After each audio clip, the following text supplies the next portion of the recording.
பொன்னியின் ஸ்டோர்ல அடுத்து நடக்க போகுதுன்னு வாங்க பார்க்கலாம். மயிலோடைய அம்மா அப்பாவை நாக்கப்படுங்கிற மாதிரி கோமதியும் பாண்டியனும் கேள்வி மேல கேள்வி கேட்க,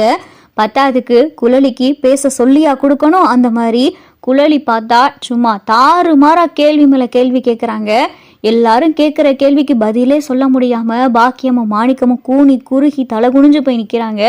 அப்பதான் கோமதி, டேய் சரணா, உள்ள போய் அவளுடைய பெட்டி படுக்க அவளுடைய நகை எல்லாத்தையும் எடுத்துட்டு வந்து தூக்கி வீசு அப்படின்னு சொல்லி கோமதி சொல்லவும், ஐயோ அத்தை அத்தை வேணாம் அத்தை, உங்களுக்கு கெஞ்சி கேட்குறேன், உங்க காலில் விழுந்து கேட்குறேன், நீ ஒரு தடவை மன்னிச்சு விட்டுருங்கத்த அப்படின்னு சொல்லிட்டு மயில் பார்த்தா கதறவும், போதுமா போதும், உங்கள் குடும்பத்தில் நாங்கள் சம்மந்தம் பண்ண வரையே போதும், உங்களால் என் பிள்ளை எந்த அளவுக்கு மன உளைச்சலுக்கு ஆளானான்னு நாங்கள் கண்ணார பார்த்துட்டோம், போதும், என் பிள்ளை எனக்கு உசுரோட வேணும், உன் கூட என் பிள்ளை இருந்தானு வை, அவன் என்ன செய்வான்னு எங்களுக்கு தெரியாது, எங்கள் பிள்ளைக்காக நீங்கள் தயவு செஞ்சு இந்த இடத்த காலி பண்ணுங்க, போடா சரவணா, உள்ள போய் எடுத்துட்டு வந்து எல்லாத்தையும் வெளியே தூக்கி எடு அப்படின்னு சொல்லிட்டு இங்கே கோமதி சொல்லவும், சரவணன்னு பார்த்தா இங்கே உள்ளே போகிறாரு.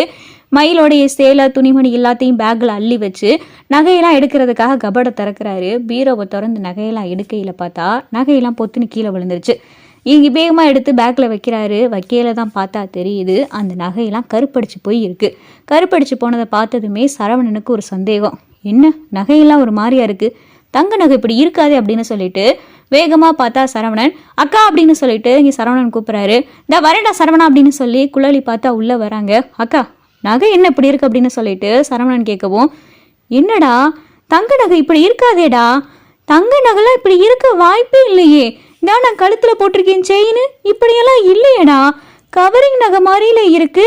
கவரிங் நகை கருத்து போனாதானடா இப்படி இருக்கும் அப்படின்னு சொல்லி குழலி சொல்லவும், இங்கே சரவணனுக்கும் குழலிக்கும் பார்த்தா சந்தேகம் வருது. ஏண்டா சரவணா, இது உன் பொண்டாட்டி நகை தானே, இது இவங்க போட்ட நகை தானடா, எனக்கு என்னமோ சந்தேகமா இருக்கேடா, தங்க நகை இப்படி கருக்காதுடா, கவரிங் நகை தான் இப்படி கருக்கும், இதுலயே ஏதோ ஏமாத்து வேலை பார்த்துருக்காங்க போல அப்படின்னு சொல்லி வேகமா பார்த்தா குழலி சரவணன் கிட்ட இருந்து நகையை வாங்கிக்கிட்டு வெளியில வந்து எல்லாத்தையும், மா இங்க பாரு அப்படின்னு சொல்லிட்டு குழலி காட்டவும், என்னடி இதெல்லாம் எதுக்கு என்கிட்ட காமிச்சுக்கிட்டு இருக்க, எல்லாத்தையும் தூக்கி வீசு, எடுத்துட்டு வெளியே போட்டோம் அப்படின்னு சொல்லி கோமதி சொல்லவும், மா முக்கியமான ஒரு விஷயம், இவங்க போட்ட நகை போலி நகை போல, இங்க பாரு நகையெல்லாம் எப்படி கருத்து போயிருக்குன்னு அப்படின்னு சொல்லி குழலி சொல்லவும், ஆமா இங்கே காட்டு குழலி அப்படின்னு சொல்லி பாண்டியனும் வாங்கி பார்க்குறாரு. ஏற்கனவே ராஜிக்கும் மீனாக்கும் வேற தெரியும், இங்கே பொய்யும் சொல்ல முடியாது, 2 பேத்துக்கு ஏற்கனவே தெரிஞ்சதுனால மயில் மாணிக்கம் பாக்கியம் 3 பேரும் பார்த்தா பேயரைஞ்ச மாதிரி நிற்கிறாங்க. ஐயோ போச்சு, இதுவும் தெரிஞ்சு போச்சு அப்படின்னு சொல்லிட்டு மயில் பார்த்தா அப்படியே கதிகலங்கி போய் நிற்கிது. ராஜிக்கும் மீனாக்கும் ஏற்கனவே தெரிஞ்சதுனால அமைதியாக நிற்கிறாங்க. இதை சொல்லுவோமா வேணாமான்னு தெரியலேன்னு சொல்லிட்டு 2 பேரும் அமைதியாக நிற்கவும், என்னங்க இது, என்ன இது, இது நீங்கள் உங்கள் வீட்டில் போட்ட நகை தானே, என்னங்க தங்க நகை இப்படி கருக்காதே, பார்த்தாலே தெரியுது அது கவரிங் நகை மாதிரி, என்னங்க இதுலயும் பித்தலாட்டமா அப்படின்னு சொல்லிட்டு கோமதி சொல்லவும், சொல்லுடி என்ன இது அப்படின்னு சொல்லி சரவணன் தங்கமயில மிரட்டி கேட்கவும், மன்னிச்சிருங்க மாமா அப்படின்னு சொல்லிட்டு இங்க பார்த்தா கையெழுத்து கும்பிட்டு மயில் அப்படியே கதறி அழுதுகிட்டு இருக்கு. மாமா நான் உண்மையை சொல்லிடுறேன் மாமா, எங்க வீட்டில் போட்டதுல 8 பவுன் மட்டும்தான் உண்மையான நகை, மற்ற எல்லாமே கவரிங் நகை மாமா, மன்னிச்சிருங்க மாமா, மன்னிச்சிருங்க அத்தை அப்படின்னு சொல்லிட்டு காலில் விழுந்து பார்த்தா மயில் கதறவும், அடிச்சி எந்தி, இதுக்கு முன்னாடி கூட ஏதோ உண்மையில கொஞ்சம் நெஞ்சமா மனசுல ஒட்டிக்கிட்டு இருந்தடி, இப்ப சுத்தமா தொடச்சி எறிஞ்ச மாதிரி இருக்கு, என்னடி எங்களெல்லாம் பார்த்தா என்ன இழிச்ச ஃபைன் நெத்தில எழுதி ஒட்டியிருக்கா, எப்படி எங்களால எங்க குடும்பத்தை எப்படி உங்களால இப்படி ஏமாத்த முடியுது, உன்னை நான் ஒரு பெத்த மக மாதிரி தானடி பார்த்துக்கிட்டேன், ஒவ்வொன்றையும் பார்த்து பார்த்து பண்ணேனேடி, என்கிட்ட எப்படி உன்னால இப்படி ஏமாத்த முடியுது அப்படின்னு சொல்லி கோமதி கேட்கவும் மயில் பார்த்து அழுதுகிட்டே நிற்கிது. அப்பதான் சரவணன், போயிரு, இந்த ஜென்மத்தில் நீ முகத்திலே முழிச்சிடாத, கூடிய சீக்கிரமாவே விவாகரத்து நோட்டீஸ் உன் வீட்டுக்கு வரும் அப்படின்னு சொல்லி சரவணன் சொல்லவும்,